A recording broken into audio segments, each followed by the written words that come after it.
Warm welcome to everyone and Namaste.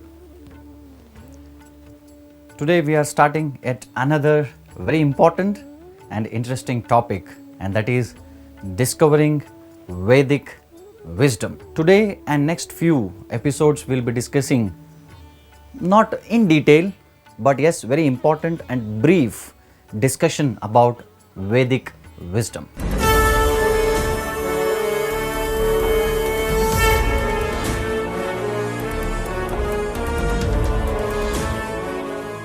So I welcome all of you once again. So now, when we take Vedic scriptures are mainly categorized into two ways. One, Shruti, and second, Smriti.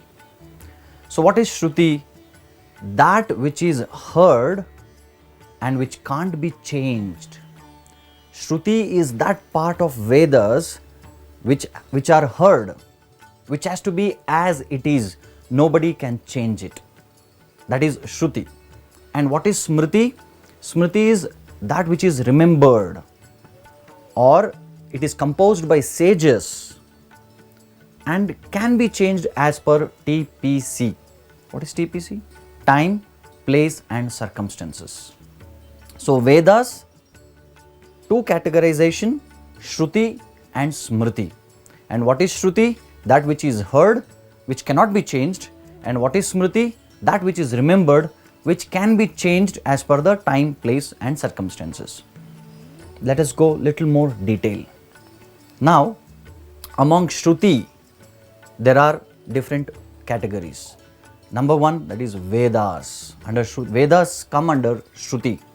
And all of us know Vedas, there are four Vedas: Rig, Yajur, Sama and Atharva Vedas. And what exactly is there in the Vedas?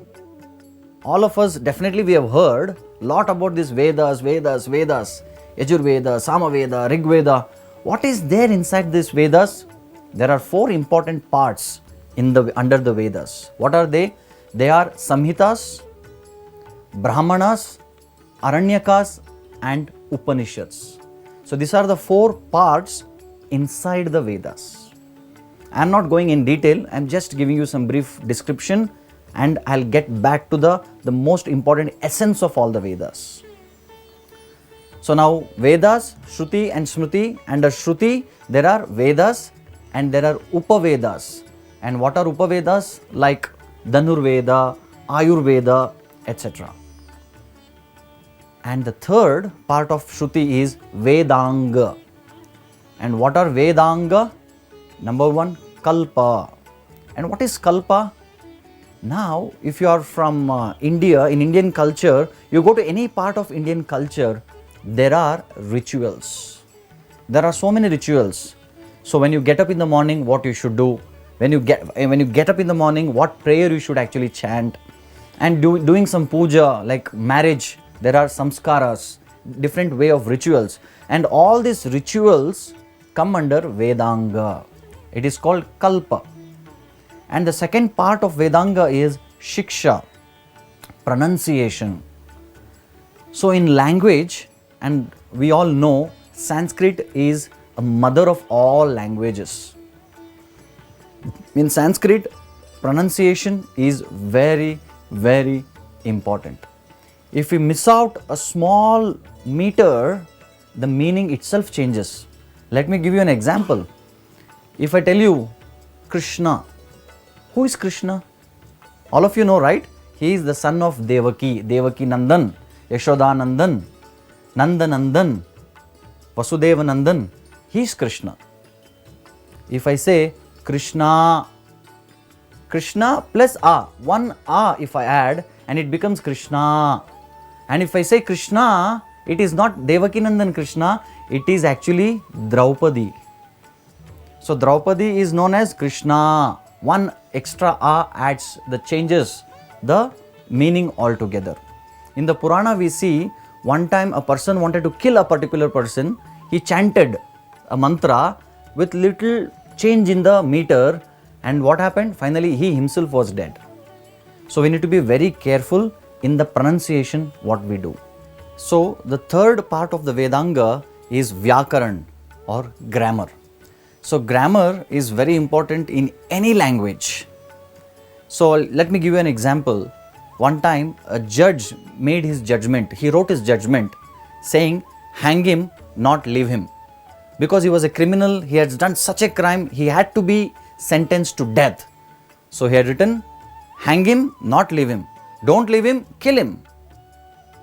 But he made a mistake of writing comma after one word. So the meaning completely changed. What happened? When the officer received the note or judgment, he read it like this. He read, hang him not, leave him. So comma after not completely changed the meaning. So that is why a grammar mistake can take a person's life or can give a life to a person. So Vyakaran is also very important. And the fourth part of Vedanga is Nirukta or etymology. So what is Nirukta? Meaning the root word.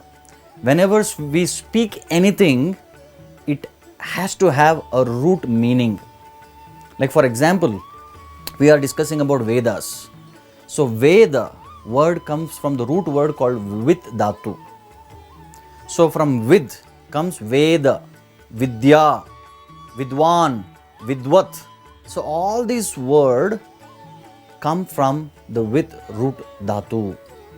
So Sanskrit is such a beautiful language. From Sanskrit words actually so many things, all other English, all other subjects, languages also come. For example, in Sanskrit we call Dwar, and in English it became door. Matru, mother. Bhratru, brother. If you see everything, it's from the root Sanskrit word. From there all other languages have come up. So that is why if we know etymology, then we know the language. We can have a good command over the language very nicely. So that is why Nirukta or etymology is very important. Then there is Chandas, meters. So whenever we speak, in English we call it as intonation. So all these intonations, meters, so it is very important. Dharma kshetre kurukshetre samaveta yuyutsavah mamakaha pandavaschaiva kimma kurvata sanjaya. So when this meter is very nice, then to hear and to recite also it becomes very nice. So if we change the meter, there are very good chances that the meaning can change and also a person can hear very nicely. If meter is not good, we cannot enjoy hearing the shlokas, the songs, and even the talk. That is a point here. And the sixth part of the Vedanga is Jyotisha, that is astrology or time calculation. So definitely we need astrology. Through astrology, there is calculation of time is done. So when there is sunrise, when sun is setting, and what is the influence of the macrocosmos on this microcosmos. Technically in Sanskrit we call it as Pindanda and Brahmanda. So the Brahmanda does influence the Pindanda. So all of us, we are influenced by the Brahmanda, macrocosmos. For example, sun in astrology is considered as life. If sun is weak, sun is also considered as a leader, a king. Whoever has got in their, at the time of their birth, in their horoscope, weak sun. I have seen so many cases where people who have got weak sun are not at all good leaders. And people who have got weak moon, they are mentally disturbed a lot.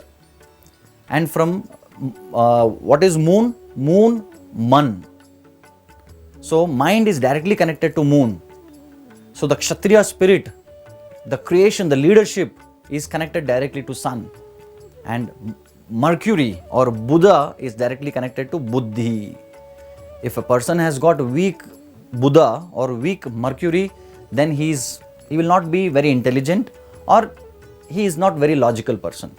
So like that I can go on speaking, but this is a very important part of Vedangas. So we were discussing under Vedas there are Shruti and Smriti, and under Shruti there are Vedas, Upavedas and Vedangas. Now we will go to Smriti, and there are 6 categories under Smriti. And what are they? the Kalpa Vedanga, Tantra Vedanga, Pancharatra, Purana, Itihasa and Shat Darshanas. And what are these? So what is Kalpa Vedanga? As I said, the rituals. That's what I say. People say rituals, we are not interested in rituals. But why people are not interested in rituals? Because they have not understood the spirit behind rituals. The moment you understand the spirit behind the ritual, it becomes spiritual. So let us take a small break.